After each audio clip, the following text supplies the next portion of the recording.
स्वागत है आपका पब्लिक टाइम्स में। नमस्कार, मैं संध्या। तो चलिए देरी न करते हुए जानते हैं आज की बिहार की खास खबरों को विस्तार से। पटना हाईकोर्ट ने देश के प्रथम राष्ट्रपति डॉक्टर राजेंद्र प्रसाद से जुड़े पटना और सिवान के पुश्तैनी मकान और समाधि स्थल के जीर्णोद्धार को लेकर दायर लोकहित याचिका की सुनवाई की। मुख्य न्यायाधीश संजय करोल और न्यायाधीश एस कुमार की खंडपीठ ने हाईकोर्ट के अधिवक्ता विकास कुमार द्वारा दायर इस मामले की सुनवाई करते हुए राज्य के मुख्य सचिव को कहा कि वे सभी संबंधित पक्षों के साथ बैठक कर इस मामले में उचित निर्णय ले, उसके बाद कार्रवाई की पूरी रिपोर्ट अगली सुनवाई में कोर्ट को दे। सुनवाई के दौरान पटना के डीएमओ और बिहार विद्यापीठ के चेयरमैन भी कोर्ट में उपस्थित थे। कोर्ट ने इनसे कहा कि पटना स्थित बिहार विद्यापीठ की जमीन का पूरा ब्यौरा कोर्ट में दिया जाए। कोर्ट का कहना था कि डॉक्टर राजेंद्र प्रसाद से जुड़ी संपत्तियों को जल्द से जल्द बगैर विलंब के सुरक्षित किए जाने की जरूरी है। स्वास्थ्य मंत्री मंगल पांडे ने गुरुवार को विधानसभा में कहा कि केंद्र सरकार का आदेश है कि अगले सत्र से देश भर के प्राइवेट मेडिकल कॉलेजों की 50% सीटों को छात्र छात्राओं से सरकारी मेडिकल कॉलेज के बराबर फीस ही ली जाएगी। उन्होंने कहा कि सरकारी व प्राइवेट मेडिकल कॉलेजों में हर वर्ष नीट के माध्यम से नामांकन होता है। सुप्रीम कोर्ट के आदेश के बाद राज्य के प्राइवेट मेडिकल कॉलेजों में ट्यूशन फीस के निर्धारण के लिए रिटायर्ड जज अखिलेश चंद्रा की अध्यक्षता में स्वतंत्र कमेटी बनी है। बिहार के भागलपुर में गुरुवार देर रात हुए भीषण बम धमाके के बाद जमींदोज हुए एक बिल्डिंग के मलबे से अब तक 14 लोगों के शव निकाले जा चुके हैं। 2 लापता बताए जा रहे हैं। वहीं एक व्यक्ति को गंभीर हालत में पटना रेफर किया गया है। गुरुवार रात हुई घटना के ठीक बाद से मलबा हटाने में 3 पोकलेन मशीन की मदद ली गई है। अब तक 22 हाईवा से 26 ट्रैक्टर मलबा निकाला जा चुका है। इस बम विस्फोट की घटना में 4 घर ध्वस्त हुए हैं। प्रधानमंत्री नरेंद्र मोदी ने इस घटना को लेकर ट्वीट किया है। शहर के काजीवली चौक स्थित एक घर में गुरुवार की रात 11:15 में विस्फोट होने से 4 घर ध्वस्त हो गए हैं। इसमें दबकर 14 लोगों की मौत हो गई है। 2 लोग लापता है। एक गंभीर रूप से घायल को पटना रेफर किया गया।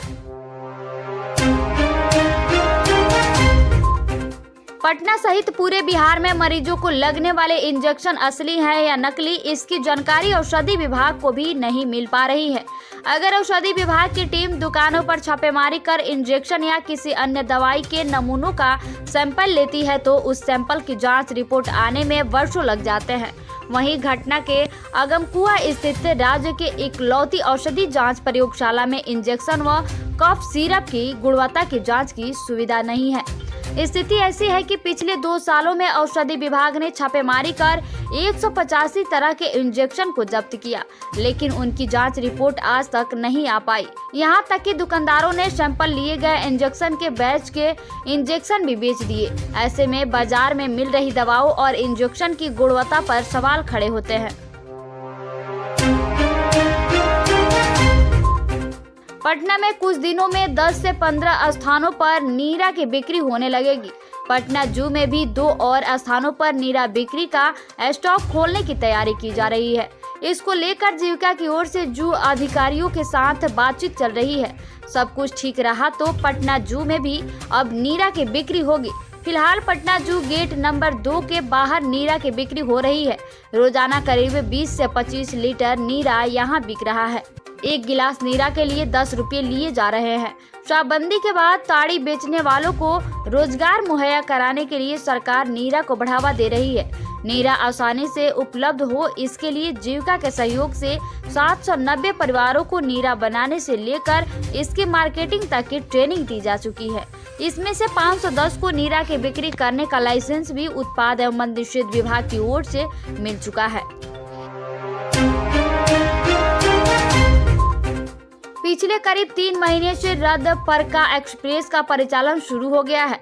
गुरुवार को 14,004 न्यू दिल्ली मालदा टाउन दिल्ली से चली है।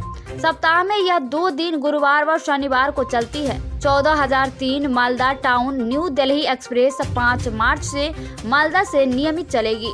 अपलाइन में यह ट्रेन भी सप्ताह में 2 दिन मंगलवार व शनिवार को चलती है। इसके अलावा 13,429 मालदा आनंद विहार टर्मिनल साप्ताहिक एक्सप्रेस 4 मार्च से चलेगी। यह ट्रेन हर शुक्रवार को चलती है। 13,430 आनंद विहार टर्मिनल मालदा टाउन साप्ताहिक एक्सप्रेस भी अब हर शनिवार को 5 मार्च से चलेगी। बिहार में चल रहे बजट सत्र के दौरान एक तरफ जहां बजट और राज्यपाल के भाषण पर वाद विवाद जारी है, वहीं सदन के भीतर चर्चाओं के दौरान ऐसी बातें भी सदस्यों द्वारा छेड़ी जा रही है जिससे सदन को ठहाके लगने लगते हैं। ऐसी ही तस्वीर शुक्रवार को उस समय विधान परिषद में दिखाई पड़ी जब शिक्षा के सवाल पर चल रही चर्चा लंगोट पर बहस में बदल गई। दरअसल विधान परिषद की आज की कार्रवाई शुरू होते ही शिक्षा मंत्री ने बताया कि आज सबसे ज्यादा शिक्षा के विषय पर ही सवाल है। नियोजित शिक्षकों को बढ़े हुए वेतन का लाभ नहीं मिलने के सवाल पर चर्चा जारी थी। केदार पांडे ने विधान परिषद में सवाल खड़ा करते हुए पूछा कि सभी जिलों को जनवरी से ही बढ़ा हुआ वेतन देने की बात कही गई थी, लेकिन पर सिर्फ 2 जिलों में ही शिक्षकों को बढ़ा हुआ वेतन दिया गया। बिहार बोर्ड इंटरमीडिएट की उत्तर पुस्तिकाओं का मूल्यांकन शहर के सरदार वल्लभ भाई पटेल महाविद्यालय और +2 स्कूल भभुआ में किया जा रहा है। बिहार विद्यालय परीक्षा समिति की ओर से 8 मार्च 2022 तक कॉपियों का मूल्यांकन कार्य पूर्ण कर रिपोर्ट देने की बात कही गई है। कॉपियों के मूल्यांकन के लिए बनाए गए केंद्रों के केंद्र अधीक्षक समय से कार्य को पूर्ण कराने में जुटे हैं।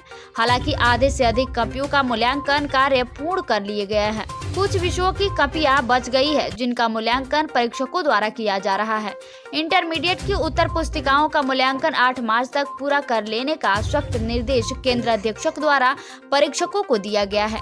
हालांकि केंद्र अधीक्षक का कहना है कि प्रतिदिन 7 से 8 हजार उत्तर पुस्तिकाओं का मूल्यांकन कार्य कराया जा रहा है। शहर के दोनों केंद्रों पर परीक्षकों ने कॉपियों की जांच में तेजी ला दी गई है। केंद्र अधीक्षकों का कहना है कि कॉपियों के किए गए मूल्यांकन के आंकड़े को देखते हुए समय से पूर्ण होने की संभावना है। समाज कल्याण मंत्री मदन सहनी ने कहा कि राज्य में सामाजिक सुरक्षा पेंशन धारकों की संख्या 1 करोड़ 2 लाख है। इनमें दिव्यांग पेंशन धारकों की संख्या 10.5 लाख है, जो कुल पेंशन धारकों का 10% से अधिक है। ऐसे में दिव्यांग जनों के पेंशन पर भविष्य में विचार होगा। फिलहाल इस संबंध में कोई प्रस्ताव नहीं है। मंत्री मदन सहनी गुरुवार को विधान परिषद में भोजनावकाश के बाद प्रोफेसर संजय कुमार सिंह, संजीव कुमार सिंह, केदारनाथ पांडे व संजीव श्याम सिंह के संयुक्त ध्यानाकर्षण के उत्तर में ये जानकारी दी।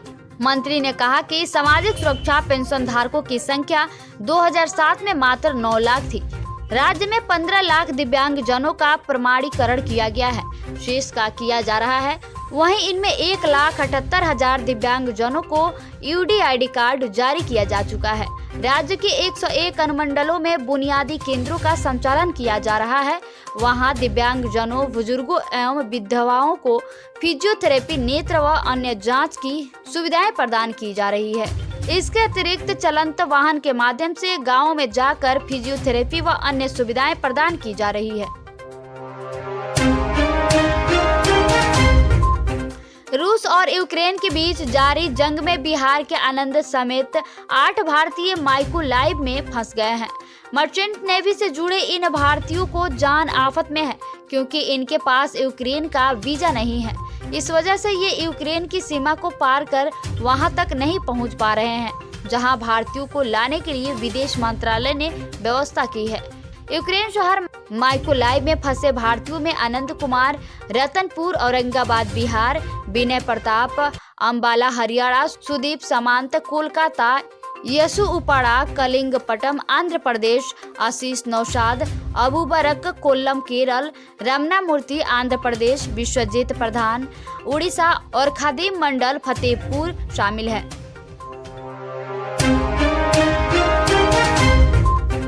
नक्सलियों ने भर्ती अभियान tactical counter offensive campaign launch किया है। 1 मार्च को लॉन्च हुआ उनका यह अभियान 30 जून तक चलेगा। इसे लेकर पुलिस मुख्यालय ने जिलों को अलर्ट किया है और साथ ही सुरक्षा को लेकर भी पुलिस ने कमर कस ली है। पुलिस मुख्यालय ने नक्सलियों के इस अभियान के दौरान हिंसक घटनाओं के घटित होने की भी आशंका जताई है। इस अभियान को लेकर अपने प्रभाव वाले क्षेत्रों में नक्सली कमांडर के भी पहुंचने की सूचना खुफिया विभाग ने दे दी है। खुफिया रिपोर्ट में बताया गया है कि TCOC के दौरान नक्सली अपने प्रभाव वाले इलाकों में युवाओं को अपने गिरोह में भर्ती के लिए अभियान चलाएंगे। नक्सल प्रभावित जिलों को सुदूर गांव में नक्सली युवाओं को टारगेट कर भर्ती अभियान चलाएंगे। इस अभियान में युवाओं को अपनी ओर लाने के लिए कई नक्सली कमांडर भी उन इलाकों में पहुंचेंगे।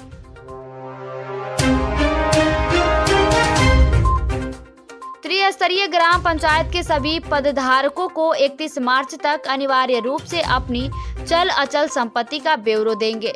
इस ब्यौरे को सार्वजनिक किया जाएगा। इसको लेकर पंचायती राज विभाग ने सभी जिला अधिकारियों और जिला पंचायत राज पदाधिकारियों को दिशा निर्देश जारी किया है। विभाग ने उक्त निर्देश को सुनिश्चित कराने को कहा है। पंचायतों के पदधारकों में मुखिया, उप मुखिया, प्रखंड प्रमुख, उप प्रमुख, जिला परिषद अध्यक्ष और उपाध्यक्ष आते हैं। विभाग ने कहा है कि पंचायतों को विकास कार्य के लिए बड़ी मात्रा में धनराशि उपलब्ध कराई जाती है। बहुत जगहों से ऐसी शिकायतें आती रहती है कि धनराशि का उपयोग व्यक्तिगत लाभ के लिए भी किया जाता है। अतः यह आवश्यक है कि सरकारी सेवकों की तरह पंचायती राज व्यवस्था से जुड़े प्रतिनिधि भी अपनी चल अचल संपत्ति का ब्यौरा सार्वजनिक करें। तो ये थी बिहार की खास खबर। धन्यवाद।